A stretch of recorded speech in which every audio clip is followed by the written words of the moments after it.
Bueno, ya estamos a 31 de octubre. Durante la noche usted va a ver a cientos de niños disfrazados de duendes, de diablos, de hadas, por justamente esta festividad que es el Halloween, el Día de los Muertos. También vamos a hablar en esta entrevista del Día de Todos los Santos, entre otras tradiciones que ya son de costumbres populares y arraigadas también en nuestra sociedad. ¿Cuál es el origen de estas festividades? ¿Cuál es la génesis, por ejemplo, de este Halloween? Se lo vamos a preguntar a nuestro invitado, el profesor Hugo Cepeda. Profesor, un gusto tenerlo. Igualmente estar con usted, pues, don Cristian. Una entrevista que se originó allá en un matrimonio. Exactamente. ¿Se acuerda de qué matrimonio es? El matrimonio de Claudio Fariña. Y la Carlita, pues exactamente, claro. Ahí estuvimos juntos. Ahí, bueno, yo le voy a explicar a la gente, también estuvimos conversando con el profesor largamente. Yo decía, ¿cómo no hacer esta conversación también un diálogo televisado para compartirlo con nuestra audiencia? Y acá estamos, pues. Aquí estamos. Y hay hartas cosas interesantes, profesor. Tenemos mucho tiempo. Le pido disculpas primero por hacerlo trasnochar. Son las 12 de la noche con 33 minutos. Estamos en directo. Yo siempre duermo muy poco, así que no hay ningún problema en eso. Bueno, acá somos del club de los que dormimos poco. Ya, vamos sin preámbulos a lo que nos convoca, como dicen. Halloween. ¿Cuál es el origen, profesor, de esta festividad? El origen es precisamente de una festividad celta, o sea, de aquellos pueblos originarios, especialmente en Irlanda y parte de Inglaterra también. Ellos tenían esta fiesta que era que después pasó a llamarse All Hallows Eve, que se tradujo al inglés moderno como Halloween, o sea, fiesta de todos los santos. Esta fiesta, cuando eran tiempos celtas, en tiempos primitivos, se hizo precisamente para terminar con el otoño, la época de la cosecha y de los frutos, y prepararse para entrar en el invierno, que en esta época ese acontecimiento ocurre en el hemisferio norte. Y allí entonces había que reconciliar todo y hacer recomenzar, dejando a un lado todo aquello que pudiera ser negativo. Y ahí se juntaban precisamente lo que era lo bueno con lo malo, el cielo con las fuerzas de las tinieblas y de las profundidades de la tierra, lo maligno con lo benigno. Entonces ahí, en este límite que se ponía, las familias tenían que hacer para que todo resultara positivo y triunfara lo bueno. Y es por eso que había que apartar lo malo. Y se empezaron a inventar sistemas para hacerlo. En primer lugar, imitar a los malos vistiéndose como ellos. Entonces el uso de la calabaza, las máscaras, lo grotesco, precisamente para enfrentar lo malo. Y además también hacer lo bueno. Encender hogueras, encender cirios, encender realmente, hacer una revisión de vida para empezar a entrar al invierno y recogerse en una nueva era. Y para ellos este era el comienzo del año nuevo también. Posteriormente, en la época cristiana, frente a esta fiesta que era pagana, los papas Gregorio III, Gregorio IV y en el siglo VIII introdujeron la fiesta de todos los santos, que se celebraba antes el 13 de mayo y la trasladaron al 1 de noviembre. Una manera para compensar. Para compensar precisamente y para darle un significado positivo cristiano a este tipo de celebraciones. La fiesta de todos los que han triunfado y todos aquellos que están en el cielo gozando de la presencia de Dios. Pero muy curiosamente, al día siguiente, el 2 de noviembre es el Día de los Difuntos, de los fieles difuntos. O sea, todo el significado, lo que es la iglesia en todo su cuerpo místico, sea ahí. Los que están en el cielo triunfantes, los que están todavía en situación de purificación y nosotros que estamos acá. Por eso es que los santos intervienen en favor de Dios, delante de Dios. Y nosotros podemos propiciar también en favor de los que están en el purgatorio. Nosotros con nuestras oraciones, con algún gesto litúrgico, encendiendo un límite, un cirio, mandando decir una misa, ayudamos a los que están en este momento necesitados de los últimos pasos para entrar precisamente a la gloria de Dios. Profesor, ¿y en qué momento esto llega a Chile? Me imagino que de Europa pasa a los Estados Unidos. Esto siguió viéndose en la Edad Media y siempre en algunos lugares que antiguamente habían sido celtas, se conservó esta fiesta. Y más o menos por ahí, en el año 1840, 1841, inmigrantes irlandeses lo introdujeron en los Estados Unidos. Pero una fiesta privada que ellos celebraban.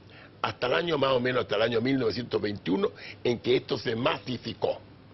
Se masificó y se le descubrió el aspecto económico. Y se empezó a obtener precisamente suculentas ganancias con la celebración de esta fiesta, con la venta de trajes, con la venta de máscaras y, y sobre todo con cierto tipo de manifestaciones que vienen de muy antiguas. Por ejemplo, eso es dulce o travesura. Era trato o travesura. Y que después quedó dulce o travesura. Y que los niñitos van y las niñitas recorren las casas, golpean las casas y solicitan que les regalen dulce. En caso contrario, si no se los dan, travesura, que significaría tirar huevo, echar a perder los timbres, rayar las paredes. Esto pasó a nosotros más o menos allá entre las décadas del 70 y el 80. Yo estaba preparando esta entrevista, Sí, voy a hacer una confesión al aire, estuve preparando la entrevista y anoté en el computador varias preguntas que le quería hacer y se me borraron todas. Pero acá tengo otro, lo que me alcancé a acordar. Pero mientras preparaba esto, leía que a Estados Unidos esta celebración llega desde Europa aproximadamente en el año 1921. No, 1840. 1800. Llega, pero como cosa privada de culto a los irlandeses. Ya. Usted sabe que en Estados Unidos había grandes inmigraciones de irlandeses. Bueno, pero en 1921... todo el lugar donde está el Boston, huracán... el huracán es parte la costa irlandesa. este se conoce como New England, Como la New Nueva England, Inglaterra. Bueno, y enseguida, en 1921, efectivamente se populariza esta fiesta. O sea, ya la asume el pueblo americano, sin distinción de cuál es su origen. Y posteriormente, más o menos en la década de los 70 y el 80 del siglo pasado, pasaron a otros países, entre ellos a nosotros. Esto como una especie de lo que es típico de esta infiltración, si pudiéramos decir, comercial, y un tanto imperialistas, por parte de Estados Unidos, de meternos todo este tipo, inocularnos en nosotros elementos culturales que no son propios nuestros. Esta fiesta en Chile no es propia de la tradición chilena. Usted me está diciendo que Halloween no tiene nada que ver con la tradición chilena, absolutamente nada. Todas las fiestas chilenas, empezando por la de las etnias ancestrales, hasta posteriormente durante el colonio, durante muchos años en la época republicana, nunca hemos tenido este tipo de fiestas nosotros dentro de nuestras tradiciones. Esta fiesta ha sido precisamente importada desde los Estados Unidos, más o menos en las décadas del 70 y el 80. Primero comenzó como algo de la gente más pudiente en los barrios altos. Actualmente esto es transversal en toda la población chilena, en las poblaciones, etcétera. Lo que sí, aquí hay mucho de negocio. ¿Pero qué es lo que se vende? Se vende todo tipo de trajes. Se vende todo tipo de calabaza, todo aquello que rememora precisamente la antigua fiesta de Halloween que hacían los celtas. Y afortunadamente las niñitas ahora lo han rescatado un poco con hadas, con cosas positivas, pero también hacen fiesta los adultos, donde se visten de diablo, de calavera, de vampiro. Y eso es lo que a mí no me gusta. Yo le quería preguntar, bueno, me están llegando preguntas de Twitter, voy a estar de inmediato con las preguntas de Twitter, me dan 10 segundos una pregunta y los tuiteros ya están ahí todos preguntando y salvándome también estas preguntas que se me borraron. Pero yo durante la mañana veía un matinal de una persona, una animadora de televisión que estaba haciendo ya referencia al Halloween y todo, disfrazada de medusa. Exacto. ¿Es peligroso eso? De repente se pueden invocar. Exactamente, porque todas esas cosas, aunque no se haga explícitamente una invocación a ninguna fuerza maligna, pero el hecho de que se usen indumentarias propiamente malignas, por ejemplo, nosotros sabemos quién es la medusa, nosotros sabemos quiénes son precisamente esos trajes de vampiro, de diablo, de ángeles caídos, grotescos. No lo olvidemos nunca que el diablo nos inocula en nosotros siempre el culto al feísmo, a lo grotesco, dejando a un lado la belleza, lo plástico, lo que realmente eleva el alma, nos hace bajar el alma precisamente para poder aterrizar en las pasiones más bajas. Y es por eso que a mí no me gusta hacer estas fiestas de adultos que se hacen, fiestas de adultos en que realmente se rinde culto a lo grotesco. En el caso de los niños, afortunadamente en los últimos años se ha ido rescatando elementos de carácter positivo. El único problema que hay en esto, sí, es el famoso dulce o travesura.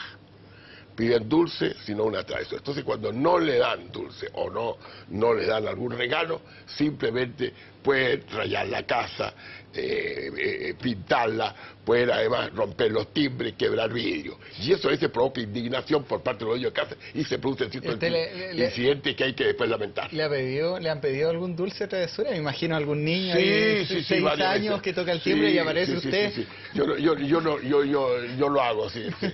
Exactamente, aunque no soy partidario, pero lo hago. Perfecto. Porque el niño no tiene la culpa, el niño simplemente está siguiendo una costumbre que a lo mejor le inculcaron en su casa. Vamos de inmediato con las preguntas de Twitter que justamente están consultando de lo que estamos hablando con el profesor Hugo Cepeda. Y por ejemplo, Fabro pregunta, ¿el uso de las calabazas con caras y luces dentro, de dónde provienen? ¿Para qué son el uso? Eso viene de la época antigua, precisamente de la época de los celtas, el uso de las luces para mantener la claridad dentro de las tinieblas, que era lo peligroso en la fiesta esta que podemos llamar del Halloween antiguo. Y eso precisamente, ahora, la calabaza es importante por otra cosa, porque hay una leyenda también de un hombre que lo llaman Jack, el de la linterna, Jack, que se usaba la calabaza como una manera de alumbrarse y andar provocando perjuicios en la gente, atentando en contra de las personas, haciéndolas sufrir. Y eso precisamente lo respondían precisamente con las luces de los cirios y con las fogatas. Y eso fue más o menos, así comenzó esa leyenda. Ok. Profesor, ¿qué opina el Vaticano de todo esto? Mire, la Iglesia. La Iglesia en realidad nunca ha mirado en buenos ojos los cultos que tengan origen pagano, porque realmente nuestro enemigo siempre usa este tipo de elementos para actuar respecto a nosotros. Y es por ahí el peligro. Por eso que uno siempre tiene que mirar con mucho cuidado el que esto sea siempre una fiesta de carácter salud. No nos podemos poner a que la haya, pero sí rescatar elementos de carácter positivo. Hace algunos años se aprobó una ley con la cual se declaró el día 31 de octubre como fiesta de las iglesias evangélicas de Chile. Bueno, yo siempre he esperado que pongan espiritualidad en este tipo de fiesta, pero ahora se cambió por razones de calendario para el día viernes. Pero realmente hay que buscarle un sentido religioso, que lo pueden dar precisamente los evangélicos. Los católicos celebran el día 1 de noviembre y el día 2 de noviembre, que es realmente la preparación para la fiesta de los difuntos. Y una cosa muy curiosa, que es algo tan tradicional, que es la visita, las verdaderas peregrinaciones que hace el pueblo para ir a los cementerios a recordar a sus deudos que han fallecido. Generalmente, como el feriado es el 1 de noviembre, todo el mundo va el día 1 de noviembre, donde hay rezos, se llevan flores, se encienden cirios, donde hay un recuerdo para los que ya se han ido y que están presentes muchas veces en nuestros sentimientos y en nuestros recuerdos. Vamos con la pregunta de María Angélica Peche, que ella no entiende y creo que tampoco está muy claro, ¿qué tienen que ver las brujas o el Halloween con los santos? Claro. En realidad no tiene nada que ver, pero después, con el correr de los años, esta fiesta que llaman de Halloween se hizo para contrarrestar la nobleza y la gran profundidad mística que tiene la fiesta de los santos. Es como una contrafiesta de los santos. O sea, realmente, así como la fiesta de los santos y la fiesta de los difuntos es precisamente aquello que acerca hacia Dios, la presencia precisamente de esto que es un resabio de carácter pagano, pero con un significado del mal. Esto fue durante muchos años. Ahora se trata de rescatar un poco que no sea tanto, pero precisamente las brujas eran la manera, en la Edad Media estamos hablando, en que ellas actuaban precisamente y hacían sus aquelarres los 31 de octubre, en las cuales, claro, en los bosques, por ejemplo, se juntaban una asamblea de brujas que iban todas ellas volando con sus escobas y hacían una asamblea junto con el demonio, el cual en figura de macho cabrío copulaba con muchas de ellas. Eso fue el inicio precisamente de una de las principales fiestas de aquelarre que tenían las brujas.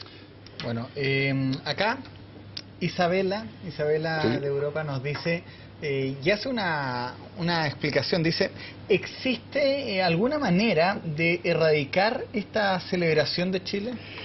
Si de mí dependiera, mi querido y respetado Cristian, por supuesto que sí, y también a nuestra amiga que nos escribe, Isabela, también. Pero desgraciadamente yo creo que ya se ha arraigado desde hace ya más de 30 años y va a ser muy difícil, sobre todo que actualmente es una celebración de carácter transversal, en todas las clases sociales, en todos los barrios y en todas partes de nuestro país, no solo en Santiago.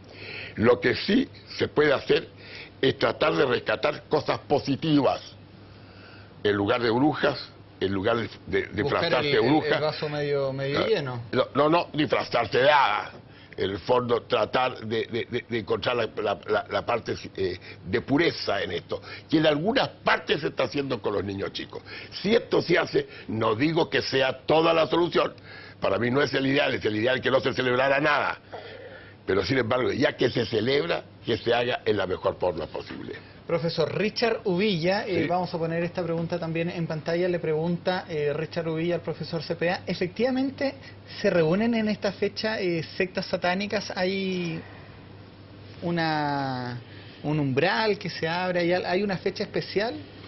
Sí, desgraciadamente, Cristian, desgraciadamente en esta fecha hay a veces un aprovechamiento, como dice el señor Uvilla, del que pudieran actuar o actúan sectas de carácter satánico. Y se abren umbrales precisamente para que entren espíritus malignos. Lo usan precisamente ¿por qué? Porque hay una debilidad en quienes participan en esta fiesta, hay una falta de protección, porque esto no es una invocación a Dios, esto precisamente es un culto de carácter pagano, que muchas veces con las vestimentas, con las actitudes, se acerca más a las tinieblas y a la luz. Así que se corre el riesgo, denuncia al señor Villa, en el sentido de que puede haber aprovechamiento de sectas satánicas. Y me parece, esto no lo puedo asegurar porque no lo he podido comprobar, que aquí en Chile hay algunas sectas satánicas que aprovechan precisamente tener reuniones y actuaciones con ocasión de la fiesta de Halloween. Profesor, hay una diferencia ¿Sí? entre el Halloween, el Día de los Muertos y el Día de los Santos. ¿Sí? ¿Cuál es la diferencia entre el Día de los Muertos y el Día de Todos los Santos? Bueno, la diferencia entre el Día de los Muertos y el Día de los Santos es que el Día de los Santos es la celebración de lo que llamamos de la iglesia triunfante, de quienes en este momento están en el cielo, en el paraíso, contemplando el rostro de Dios, los bienaventurados. Esa es la fiesta de ellos. Y que nosotros en un día a la semana nos juntamos todos, porque nosotros no sabemos cuántos santos hay. Nosotros solamente conocemos los que han canonizado, pero hay una enorme cantidad de santos a lo largo de la historia, que han sido verdaderos santos y sin embargo no los conocemos. A ellos también nosotros los celebramos el 1 de noviembre, la fiesta del triunfo de quienes están junto a Dios, de la iglesia que triunfa. Y el 2 de noviembre, en general los fieles difuntos, que todavía no están en situación de ver el rostro de Dios y entrar al cielo. A ellos entonces, por eso es que la iglesia en tiempo muy antiguo permitía, antiguamente usted sabe que los sacerdotes solamente podían decir misa una vez al día. Sin embargo, el día 2 de noviembre permitía que hicieran 3 misas, de manera de poder hacer varios actos de propiciación frente a Dios en favor precisamente de quienes aún no entran al cielo. Y eso lo podíamos hacer nosotros. Por eso que nosotros estamos actuando, rindiendo homenaje primero a quienes nos ayudan del cielo y también recordándonos a quienes podemos ayudar y que todavía no logran entrar al cielo. Bueno, hay una festividad esta que se incorpora también a raíz de el mundo evangélico, el pueblo evangélico, la festividad del 31 de octubre. Exactamente. Muy buena fecha que lo hubieran puesto ahí, ¿eh? ¿Por qué? Porque precisamente los evangélicos se tienen que encargar de poner espiritualidad positiva a tantos actos paganos que son negativos que ocurren en Halloween. Le iba a decir... Por eso yo estoy muy contento que sea precisamente el 31 de octubre la fecha de ellos. Porque hay un contraste bastante grande. ¿Sí? Yo admiro mucho al pueblo evangélico, ¿Sí? admiro mucho esta espiritualidad y cómo ellos viven la fe. Exacto. Porque los católicos, y no nos vayamos con cuentos, profesor, el Viernes Santo es un fin de semana largo para irse a la playa. O sea, de festividad, la festividad religiosa no tienen mucho. Desgraciadamente, la gran parte de los católicos somos muy malos religiosos. muy malos religiosos, y muchas veces no sabemos aprovechar las grandes gracias que Dios derrama sobre nosotros. Sin embargo, yo debo reconocer, al igual que usted, que los evangélicos, en una fiesta como esta, el 31 de octubre, son los que están haciendo precisamente en que esta fiesta tenga un carácter espiritual, una fiesta de celebración de lo bueno, y atacando precisamente aquello de pagano que generalmente es demoníaco y diabólico. Por eso que yo aplaudo que este día 31 de octubre los evangélicos tengan su fiesta. Me siguen llegando preguntas del Twitter, voy a ir al tiro con eso, pero tengo una duda. Cuando se dio a conocer el caso Caradima, una persona, la señora Jimena Sandón, dijo que conocía al sacerdote, dijo que era posible que a Caradima se le haya metido el diablo. Esa fue una de las declaraciones que dio ella. ¿Existe el diablo o no? Por supuesto que existe el diablo. El diablo es un ángel caído. No es el mal, sino que es un ángel malo, el peor de todo. Él se rebela contra Dios por soberbia. Y además trata siempre de separarnos a nosotros de Dios, del plan salvífico que Dios tiene para nosotros, de separarnos. También entra mucho, dice la Escritura, que por la envidia del diablo entró la muerte en el mundo. ¿Por qué? Porque él además nos tiene envidia. Fíjese que la segunda persona de la Trinidad, el Verbo, o sea, Cristo, se hace hombre, no se hace ángel. Y eso no lo toleraron algunos ángeles, porque los ángeles son mucho más perfectos que nosotros, tienen una naturaleza muy superior a la nuestra. Y sin embargo, la segunda persona de la Trinidad, el Hijo, asume la naturaleza del hombre, con toda nuestra debilidad, menos el pecado. Y esto precisamente es para dignificar esta naturaleza inferior, elevándola en este aspecto por sobre la de los ángeles.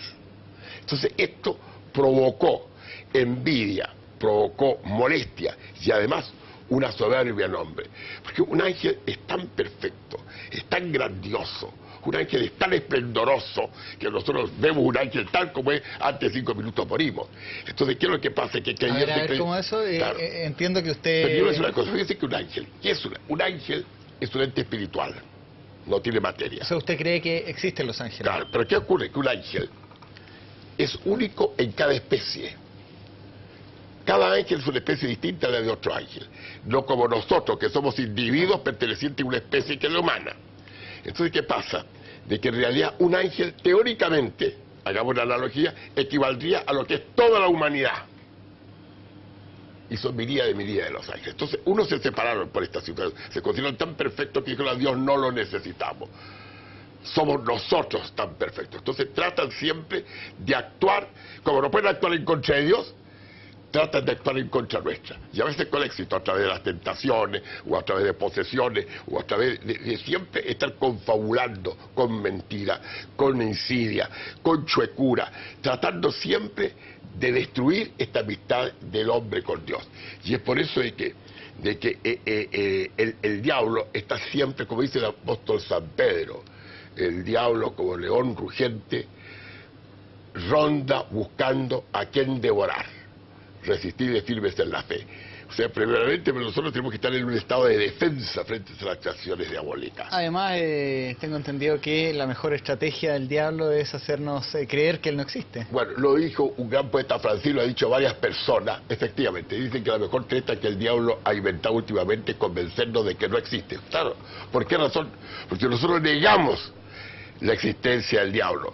Negamos precisamente consecuencialmente el mal. Por lo tanto, el bien, ¿cómo queda? ¿Qué necesidad tenemos nosotros de la gracia y del auxilio de Dios que nos libera precisamente de las acechanzas del malo? Por eso que hay una cosa muy curiosa, el Padre Nuestro verdadero no es líbranos del mal, es líbranos del malo, o sea, líbranos del demonio.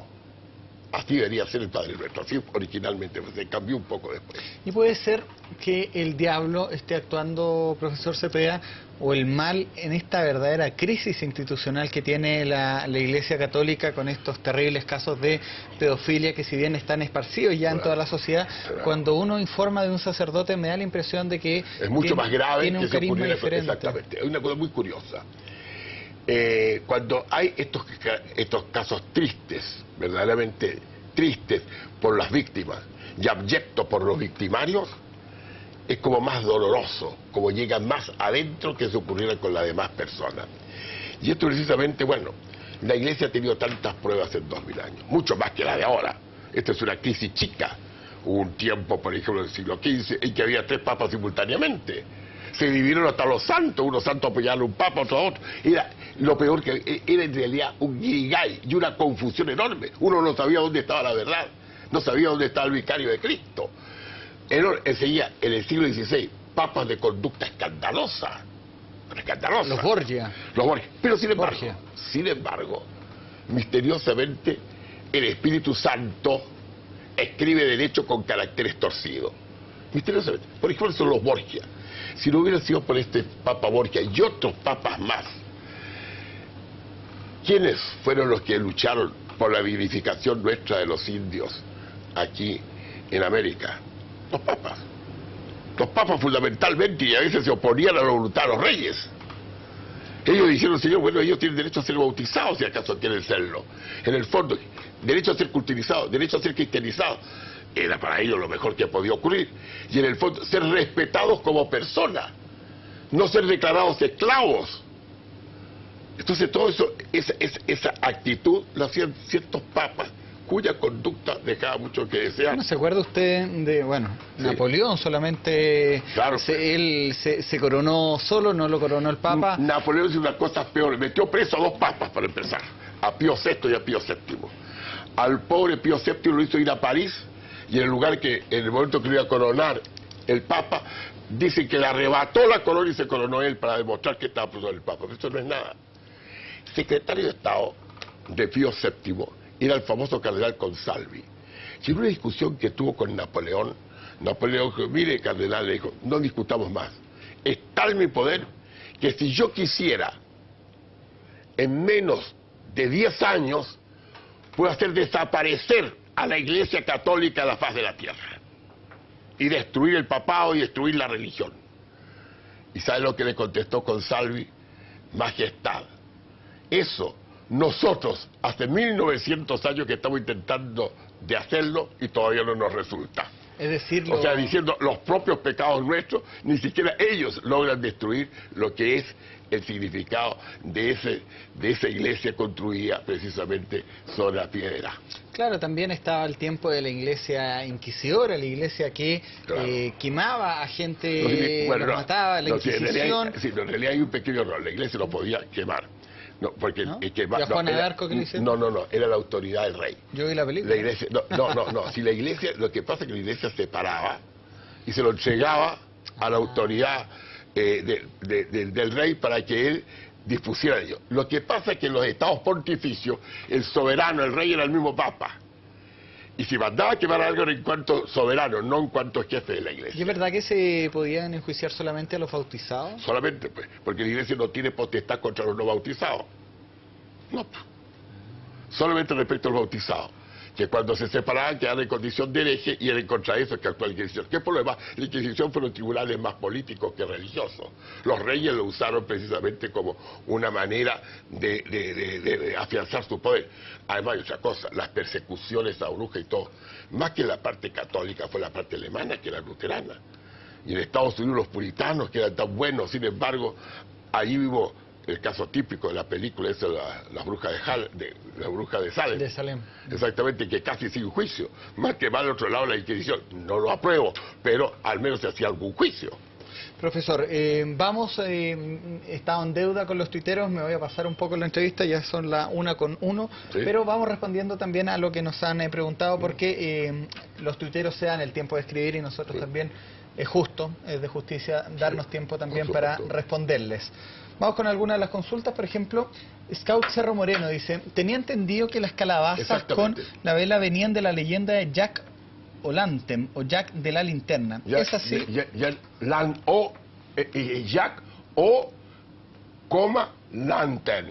¿Ya? Exacto, lo dijimos delante, que era ese precisamente que andaba buscando y andaba causando perjuicios, y que además hay otra leyenda de él, lo dijimos delante, una leyenda también de él en el cual discutía con el diablo. y se reía y le ganaba apuestas al diablo. Es un poco largo explicarlo, pero eso Oiga, ocurría. y en torno a eso, el famoso pacto con el diablo, cuando la gente dice se hizo pacto con el diablo, ¿es Existen, posible? sí, por desgracia existen. Sobre todo al pie de la higuera, la fiesta del día de San Juan, de la noche del 23 al 24 de junio. Sí. Desgraciadamente existen ¿Y los en pactos qué con consiste eso? Consiste en llegar a un contrato con el diablo, entregarle a él que disponga de nuestra alma a cambio de ciertos beneficios que generalmente se relacionan con sexo, con poder y sobre todo con dinero. Bueno, Él nos pero proporciona estas cosas a cambio del alma. así nos suena. Sí, eso es lo que... Pero usted sabe que una vez a mí, después de haber hablado sobre este tema, me llamó mucha gente. Y un caballero que me dijo, ya a mí no me importa condenarme, yo quiero ser rico. Deme usted la fórmula, o sea, las palabras que hay que decir, y yo le voy a dar la cuarta parte de mi riqueza. Yo le contesté, si quisiera hacerlo lo haría yo, para quedarme con todo, pero no lo puedo hacer. Entonces, porque muchas veces me piden que, ¿cuáles son? Hay una serie de procedimientos y una serie de palabras. Bueno, uno no puede andar dando esta clase de receta por televisión tampoco. No, claro, por supuesto. Pero efectivamente hay pactos. Y hay cosas muy misteriosas. Hay cosas muy misteriosas, por ejemplo, hay gente poseída. Alguien contó una vez que visitando Hitler en la ciudad de Salzburgo, el abad del monasterio benedictino San Pedro de Salzburgo, Don Mayer, hizo un exorcismo mientras Hitler hablaba a unos 300 metros. Y dicen que este hombre se empezó a turbar, no podía pronunciar las palabras, como que se le fue la orden, y él que era gran orador, y sin embargo no pudo terminar bien el discurso. Cuentan eso otra vez. Además hay otras cosas, también se habla también bueno, usted sabe que todos los grandes gobernantes, incluyendo chilenos también, siempre son muy inclinados a tener adivinos y brujos a su alrededor. Todos. Entre nosotros Arturo Alessandri, don Juan Domingo Perón, don Gabriel González, una serie de personas. Stalin también, cosa muy curiosa. Hitler. Todos ellos siempre han tenido, lo mismo los antiguos reyes, han estado siempre rodeados de estos seres misteriosos. ¿Por qué? Porque ellos tratan precisamente como aconsejarlos para que actúen bien, y no actúan bien muchas veces. Pero aquí hay una cosa muy importante que vamos a rescatar de todas estas leyendas antiguas. Estas leyendas antiguas yo las valoro, de ya sea los celtas, ya sea la historia de los elfos y muchos otros más, que recogen estos mitos y los combinan precisamente con la naturaleza. Y de eso resurgen sentimientos que han dado lugar al gran romanticismo, al romanticismo en la cultura, en las artes, y que hace precisamente crecer sentimientos de mucha nobleza y también nostálgicos de lo que habría sido el hombre del paraíso. Por eso yo hasta cierto punto este aspecto lo rescato un poco. Las baladas de Chopin, de Schubert, todos ellos son músicas antiguas, usted habla de que se van precisamente agregándose los elementos que nacen de los sentimientos profundos del músico-compositor. Vamos con la pregunta que hace Ignacio González a través de Twitter, porque usted mencionaba la noche de San Juan, también decía que esta fecha es propicia para algunos hechos de brujería. Dice, es muy interesante lo que hizo Ignacio González. ¿Cuándo es más efectivo hacer sectas, para la noche de San Juan o esta noche del 31 de octubre? Bueno, hacer invocaciones. Siempre es malo. No, claro. En cualquier momento. Lo que pasa es que son más significativas ciertas noches de acuerdo con la tradición. Por ejemplo, dentro del mundo cristiano, la que es más común es la relativa a San Juan. ¿Por qué razón? Porque no olvidemos que muchas fiestas religiosas coinciden con los solsticios y los equinoccios. 21 de marzo, 21 de junio, 21 de septiembre, 21 de diciembre. Entonces, realmente estos equinoccios y estos solsticios hacen que la Iglesia adaptó, tomando estas fechas, y instituyó allí una serie de fiestas de carácter religioso. Como precisamente San Juan es el más grande de los hombres, como decía Jesús, San Juan era 6 meses mayor que el Señor. Y el Señor nació en diciembre. Por lo tanto, San Juan tiene que haber nacido en junio. ¿Ve usted? Exactamente. Y aún más. Hay una cosa muy misteriosa. Usted sabe que la Virgen, ya esperando a Jesús, fue a visitar a su prima Santa Isabel. Y al verla, Santa Isabel sintió que en su vientre San Juan saltó. Por eso es que San Juan, en opinión de grandes teólogos, contrajo el pecado original, pero se liberó de él en el momento en que fue santificado por la visita de la Virgen con Jesús. Y si la Virgen se quedó varios meses. Por eso yo creo, esto lo digo yo nomás, yo creo que el parto de Isabel fue recibido por la Virgen. La Virgen hizo de partera. Mire. O sea, ella recibió a San Juan. Oiga, vamos a dejar aquí a medio Chile sin poder dormir con estos temas, pero... No, sino hay que rezar y hay que encontrar cosas positivas, y hay que celebrar positivamente esto. Hay tantas cosas graves, reunirse en familia, que es muy importante, no lo olvidemos eso. Yo no rezo hace tiempo. He perdido el don de la fe, como se dice. ¿Estás seguro que lo has perdido? Por lo menos, antes yo rezaba... Bueno, es que hay diversas formas de rezar, pero no hay nada más meritorio que rezar muchas veces sin tener ganas. Hay un gran santo francés que se llamaba San Francisco de Sales, que decía que más valor tienen unas pocas gramos de oración que se hace en aridez, sin gana, que muchas libras de oración con consuelos celestiales. Y es por eso que muchas veces rezar, sin que uno le nazca rezar, eso Dios lo valora mucho más que cuando rezamos con demasiadas ganas. Mire, Ken Fisk está preguntándole, ¿sí? Profesor, algo que usted mencionó sobre estos portales que se abren en determinadas fechas. Bueno, ya están a punto de pedirme recetas aquí ya. Bueno, en realidad vamos a tomar lo que dice don Ken Fisk. En la que se llaman ouijas. Bueno, de hecho la pregunta que muchos jóvenes que venía de Alejandro Rosa es si existe la ouija. Bueno, en las ouijas, que son ciertas, no vamos a describirlas, en las cuales muchas se juntan jóvenes que entran muchas veces por curiosidad y se hacen invocaciones para que vengan el espíritu de estos seres queridos. Mi opinión es que generalmente esto no es verdadero, por regla general. No hay nada, son sugestiones. Pero a veces hay cosas verdaderas. Y cuando hay algo de verdad es porque el demonio está metido, el cual puede precisamente tomar la manera de hablar de mi abuelita, sus signos, cómo actúa.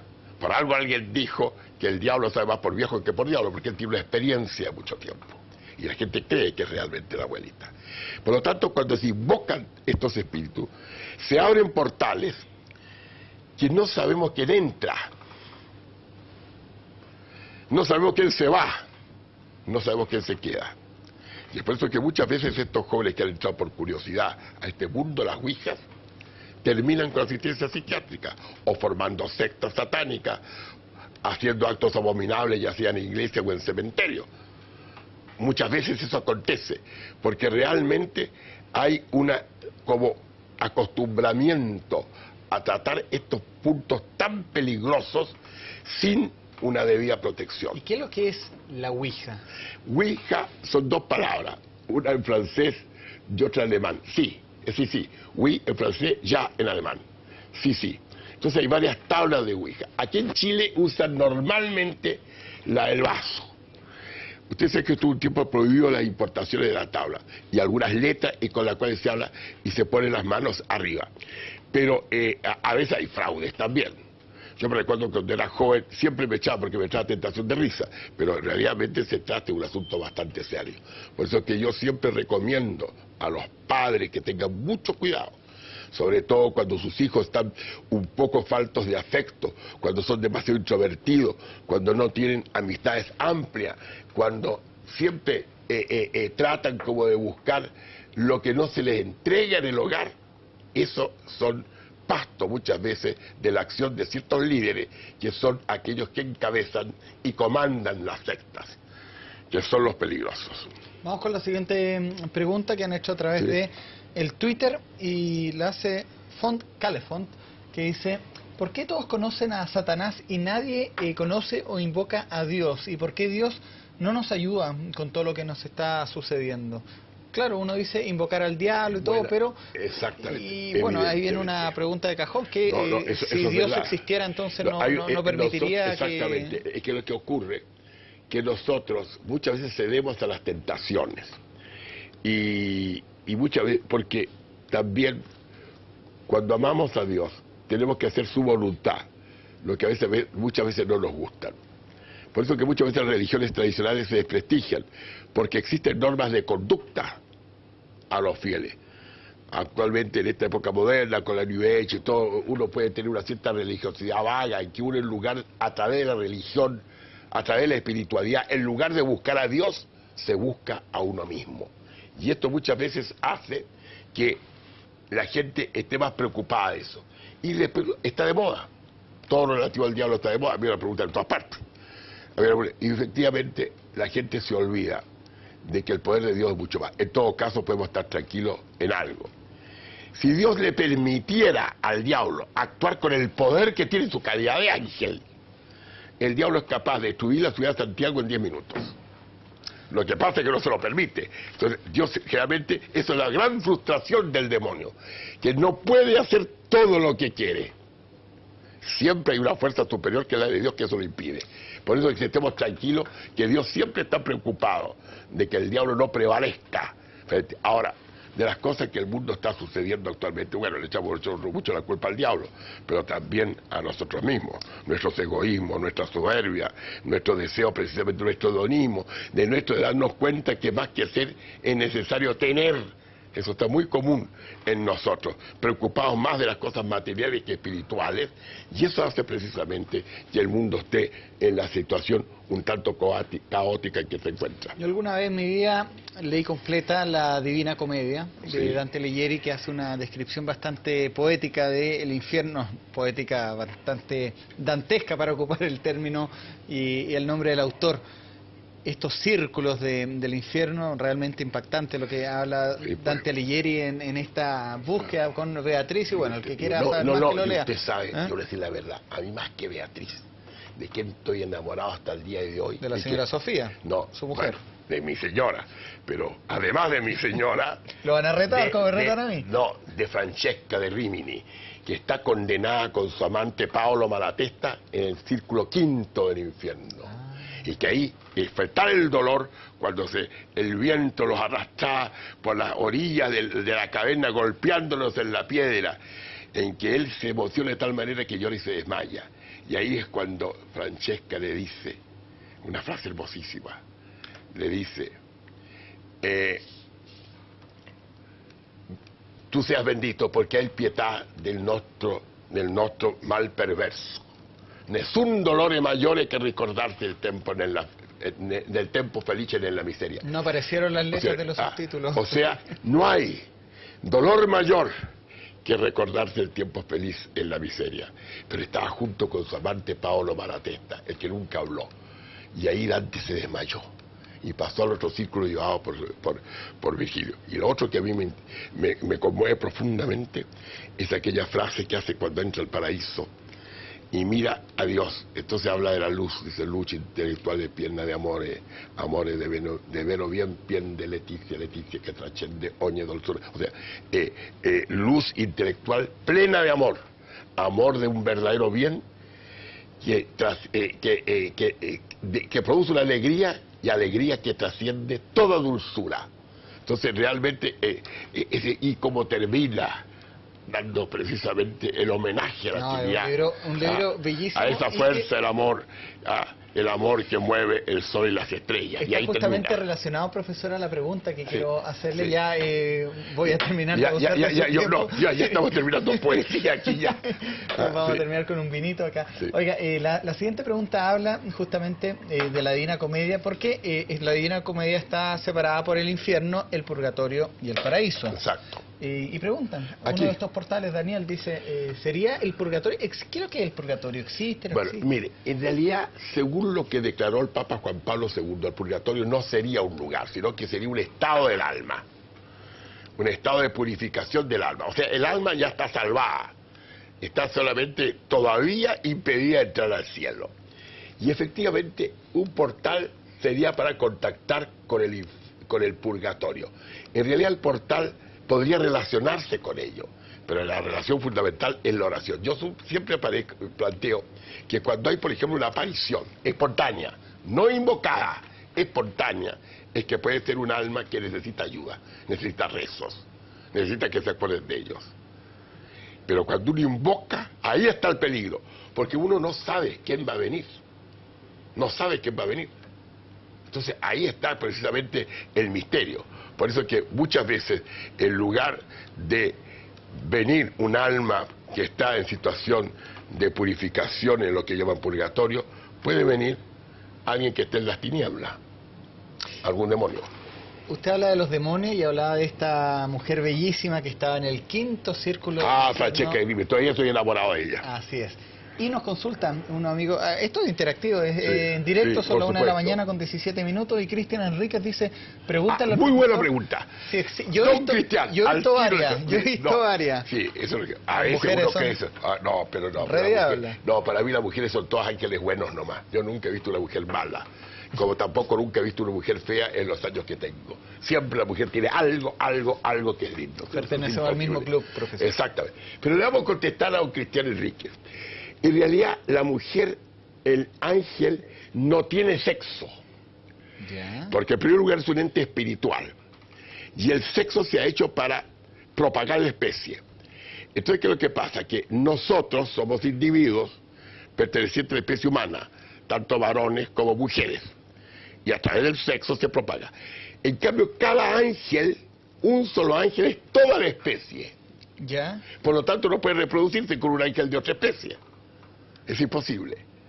Ahora, cuando un demonio a veces copula con un ser humano, esa copulación es verdadera, pero no engendra ni concibe.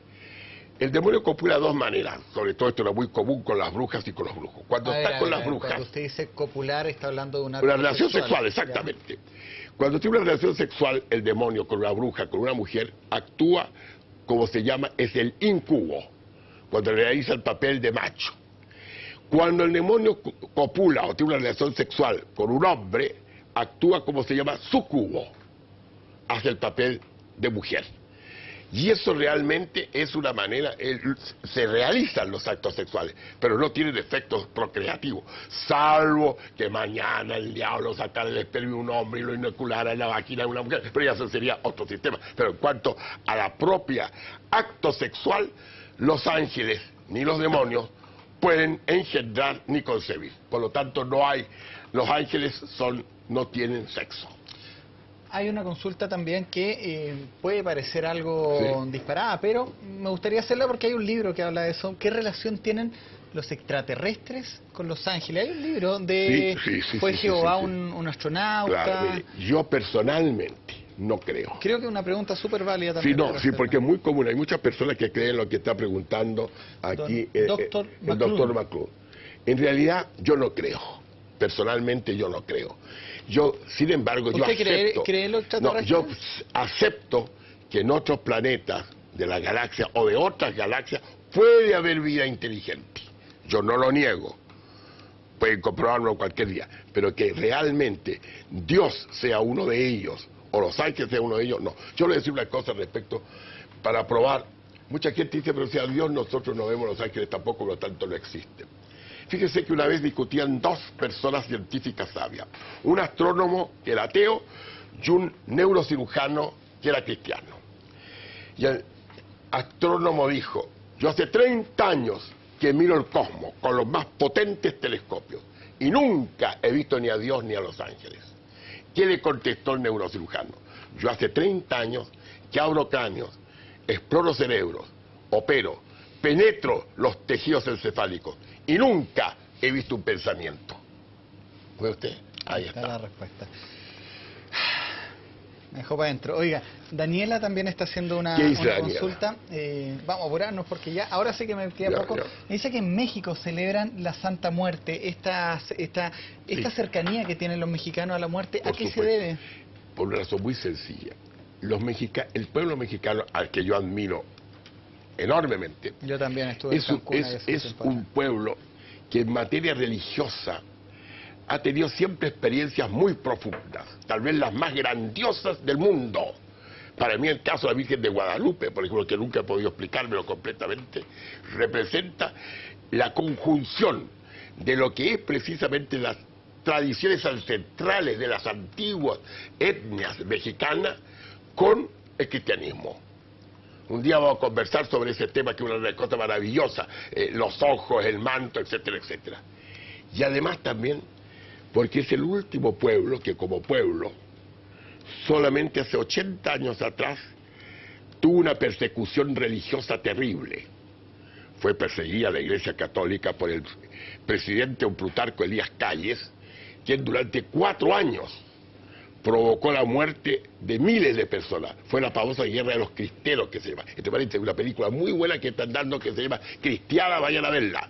Ahí van a ver precisamente qué es lo que ocurrió. ¿Sabe cómo le dicen a los mexicanos, al pueblo mexicano? ¿Sí? Tan lejos de Dios y tan cerca de los Estados Unidos.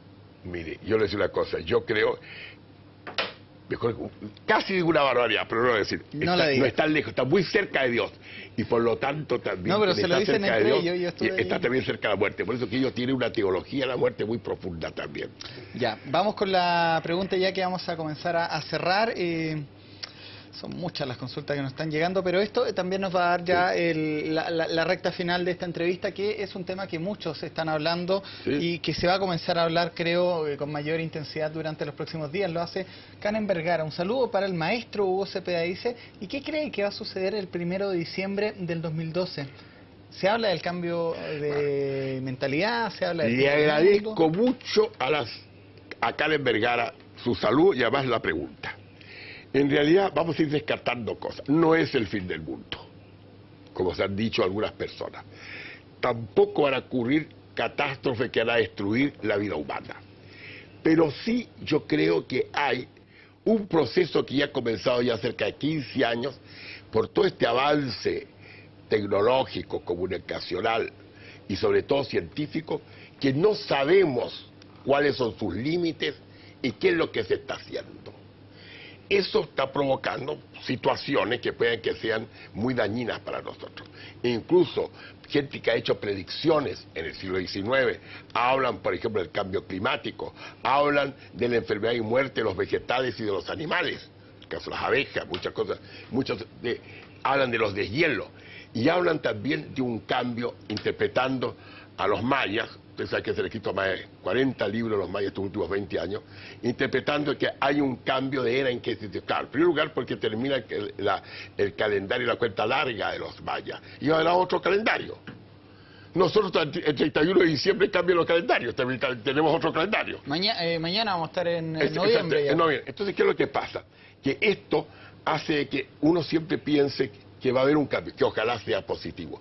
Va a haber, y además, ciertas situaciones, como estas tormentas solares, que han provocado cierta oscuridad, no los 3 días de oscuridad, y también algunas situaciones más graves, por ejemplo, este famoso huracán que está prácticamente Sandy, que está destruyendo parte de los Estados Unidos. También, o sea, ocurren ciertas cosas que son los temblores, pero estas son señales de que tenemos que apresurar el cambio. Porque las profecías no son inexorables. Las profecías Dios puede parar, no llevarlas a efecto. Cuando hay cambio en nosotros, que es lo que creo que dice Nicolás Andrés, ¿a qué se refiere con este fin de una era y comienzo de otra? Claro, es por el calendario maya, ¿no? Es por el calendario maya. El calendario maya termina lo que se llama la cuenta larga, que son 5.126 años. Porque ustedes saben que tienen ellos varios calendarios. Y entonces comienza una nueva era. Perfecto. Y siempre, ponga un caso, para que vean la similitud con nosotros. El 31 de diciembre se da cuenta, antes, ahora ya no tanto, que la familia se reunía para hacer una recapitulación de lo que había significado para esa familia el año que termina. Y hacer todo tipo de proyectos de mejorar las relaciones familiares y de cambiar la vida para el año siguiente. Profesor, me despido con la última pregunta. Le agradezco a Andrea Jara, a Roberto Burton, a Maximiliano Cárdenas, a Sebastián Barrios, a algunos alumnos de usted, Antonio Erchem, Ignacio Pérez Tuesta, varios, Exactamente. muchos lo están saludando, pero recibido los saludos. Encuentro esta pregunta bastante interesante y me gustaría hacerla porque usted vivió esto y me gustaría que nos despidiéramos con esto. Lo hace psicóloga Dualde, dice: Cristian, sería muy interesante que Hugo Cepeda cuente su experiencia con el exorcismo. ¿Cómo evidenció esta presencia diabólica? Bueno, pero es muy buena la pregunta, pero yo no sé si alcanzaremos a responderla. ¿Va o no va? Efectivamente, la señora Dualde dice algo que efectivamente a mí me aconteció hace cerca, más o menos, más de 30 años atrás, en Italia. Preciso más la ciudad de L'Aquila. Y efectivamente para mí fue una experiencia terrible. Yo he tenido varias experiencias respecto, pero esta sí ha sido la más importante. En la sensación de una presencia diabólica indiscutible. No solamente porque había ambiente frío, estábamos en verano, sino que ese ambiente denso, como si muchos seres estuviesen presentes en un lugar. Un ambiente viscoso, que yo lo describo muchas veces, tan viscoso que se pudiera partir y cortar con una hoja de afeitar. Y en realidad lo que allí aconteció, lo que se vio, en primer lugar una niña de 12 o 13 años, casi analfabeta, habló de temas bíblicos en hebreo, en griego, en latín, en italiano, y como yo hablaba castellano, en castellano también. Incluso la parte que estaba hablando en latín, que yo no entendí bien, porque mi latín es de arrabal napolitano del siglo XIII, no me habla mi latín correcto, no entiendo. O sea, después de esa experiencia claro, usted... Entonces, no, y enseguida, terminaba esa disertación bíblica que hizo, en que tergiversó la Biblia totalmente, dándole un sentido totalmente contrario, pero con mucha erudición. Eso demostraba que otro ser era el que estaba hablando, esa niña no estaba hablando eso. Y terminado eso, para rematar, para comprobar que ahí algo había, esa niña, para mí lo que más me impresionó, cuando empezó con una oruga así, irse por la pared hacia arriba. ¿Como en la película? O sea, ¿usted lo vio? Lo vi, no solamente lo vi, la niña terminó así con los ojos en blanco y los pies en punta a una cuarta de la cabecera de la cama. Yo me adelanté y pasé esta mano derecha para cerciorarme que realmente había levitación. Tuvo 1 minuto y medio y bajó. Pero fíjense que más que eso, lo que más me impresionó fue la versación bíblica. Pero le advierto que hablaba y manejaba el griego, el latín, el italiano, el castellano, el hebreo. Y había cosas curiosas, por ejemplo, de repente citaba un apóstol, a San Pablo, por ejemplo, una epístola, y omitía y no hablaba el hebreo. Y eran epístolas que se escribieron en griego, que no están escritas en hebreo. O sea, mira, hasta ese tipo de detalle. No mucho cambio de voz, pero sí era como una lección al obispo que estaba al lado mío, para mí y para los que estamos presentes, como era un mensaje directo a nosotros. Como diciendo, yo sé mucho más que ustedes. Increíble. Era una cosa que realmente sobrecogió. Yo otras experiencias también que he tenido. Ahora, esa niña, esta fue una investigación acerca de una posesión diabólica para llamar después a un exorcismo, que se efectuó a los pocos días y la niña en la segunda sesión ya sanó. Profesor, le quiero agradecer este tiempo en directo con Canal 24 Horas. He abusado de su tiempo, le pido disculpas porque no sé pida que disculpas está para muy mí. Temprano también en Buenos Días a todos. Sí, mañana primera hora. Hoy ya, pues. Hoy, exactamente como alrededor 9:20 voy a estar en Buenos Días. Pero ahí vamos a hablar de otro tema, ahí vamos a hablar de la Atlántida. De la Atlántida. Con todos los nuevos descubrimientos que se han Mire, me hecho. están preguntando por los duendes, por las hadas, por... Los duendes sería materia muy buena de conversar alguna vez. Queda invitado para otra vez. Exactamente. Un amigo de la casa y este es su canal, pues. Para mí, don Cristian, no solamente es un honor, un agrado inmenso estar aquí con usted y conectándome con los telespectadores aquí a través del 24 Cable, pues. Aparte que sé que ve siempre este noticiero. Siempre lo veo. Ya, pues. Que a usted lo conozco bastante por eso. Muchas gracias, don Hugo. Gracias. Muchas gracias.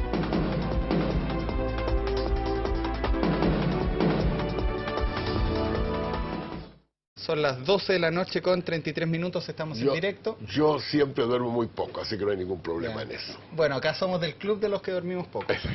Ya, vamos sin preámbulos a lo que nos convoca, como dicen. Halloween. ¿Cuál es el origen, profesor, de esta El festividad? origen es precisamente de una festividad celta, o sea, de aquellos pueblos originarios, especialmente en Irlanda y parte de Inglaterra también.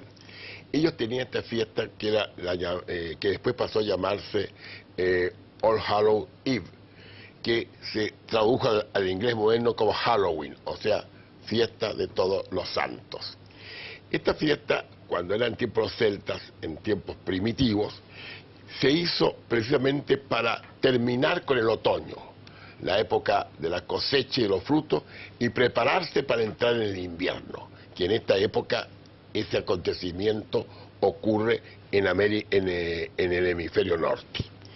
Y allí entonces había que reconciliar todo y hacer recomenzar, dejando a un lado todo aquello que pudiera ser neganto, que se celebraba antes el 13 de mayo y la trasladaron al 1 de noviembre. Una manera para compensar. Para compensar precisamente y para darle un significado positivo cristiano a este tipo de celebraciones. La fiesta de todos los que han triunfado y todos aquellos que están en el cielo gozando la presencia de Dios. Pero muy curiosamente, al día siguiente, el 2 de noviembre es el Día de los Difuntos, de los fieles difuntos. O sea, todo el significado, lo que es la iglesia en todo su cuerpo místico, o sea, los que están en el cielo triunfantes, los que están todavía en situación de purificación y nosotros que estamos acá. Por eso es que los santos intervienen en favor nuestro, en favor de Dios, delante de Dios. Y nosotros podemos propiciar también en favor de los que están en el purgatorio. Nosotros con nuestras oraciones, con algún gesto litúrgico, encendiendo un límite, mandando un cirio, mandando decir una misa, ayudamos a los que están en este momento necesitados de los últimos pasos para entrar precisamente a la gloria de Dios. Profesor, ¿y en qué momento? Negativo. Y ahí se juntaban precisamente lo que era lo bueno con lo malo, el cielo con las fuerzas de las tinieblas y de las profundidades de la tierra, lo maligno con lo benigno. Entonces ahí, en este límite que se ponía, las familias tenían que hacer para que todo resultara positivo y triunfara lo bueno. Y es por eso que había que apartar lo malo. Y se empezaron a inventar sistemas para hacerlo. En primer lugar, imitar a los malos vistiéndose como ellos. Entonces el uso de la calabaza, las máscaras, lo grotesco, precisamente para enfrentar lo malo. Y además también hacer lo bueno. Encender hogueras, encender cirios, encender realmente, hacer una revisión de vida para empezar a entrar al invierno y recogerse en una nueva era. Y para ellos este era el comienzo del año nuevo también. Posteriormente, en la época cristiana, frente a esta fiesta que era pagana, los papas Gregorio III, Gregorio IV y en el siglo VIII introdujeron la fiesta de todos los... En un momento esto llega a Chile, me imagino, claro, que de Europa pasa a los Estados Unidos. Esto siguió viéndose en la Edad Media y siempre en algunos lugares que antiguamente habían sido celtas, se conservó esta fiesta. Y más o menos por ahí, en el año 1840, 1841, inmigrantes irlandeses lo introdujeron en los Estados Unidos. Pero una fiesta privada que ellos celebraban. Hasta el año más o menos, hasta el año 1921, en que esto se masificó. Se masificó y se le descubrió el aspecto económico. Y se empezó a obtener precisamente suculentas ganancias con la celebración de esta fiesta, con la venta de trajes, con la venta de máscaras y sobre todo con cierto tipo de manifestaciones que vienen de muy antiguas. Por ejemplo, eso es dulce o travesura. Era trato o travesura. Y que después quedó dulce o travesura. Y que los niñitos van y las niñitas recorren las casas, golpean las casas y solicitan que les regalen. Bueno, ya estamos a 31 de octubre. Durante la noche usted va a ver a cientos de niños disfrazados de duendes, de diablos, de hadas, por justamente esta festividad que es el Halloween, el Día de los Muertos. También vamos a hablar en esta entrevista del Día de Todos los Santos, entre otras tradiciones que ya son de costumbres populares y arraigadas también en nuestra sociedad. ¿Cuál es el origen de estas festividades? ¿Cuál es la génesis, por ejemplo, de este Halloween? Se lo vamos a preguntar a nuestro invitado, el profesor Hugo Cepeda. Profesor, un gusto tenerlo. Igualmente estar con usted, pues, don Cristian. Una entrevista que se originó allá en un matrimonio. Exactamente. ¿Se acuerdan de qué matrimonio es? El Pues? matrimonio de Claudio Fariña. Y la Carlita, pues exactamente, ahí estuvimos juntos. Ahí, bueno, yo le voy a explicar a la gente, también estuvimos conversando con el profesor largamente, yo decía, ¿cómo no hacer esta conversación también Por un supuesto. diálogo televisado para compartirlo con nuestra audiencia? Y acá estamos. Exactamente. Pues. Aquí estamos. Aquí estamos. Y hay hartas cosas interesantes, Sí. profesor, tenemos mucho tiempo. Le Sí. pido disculpas primero por hacerlo trasnochar,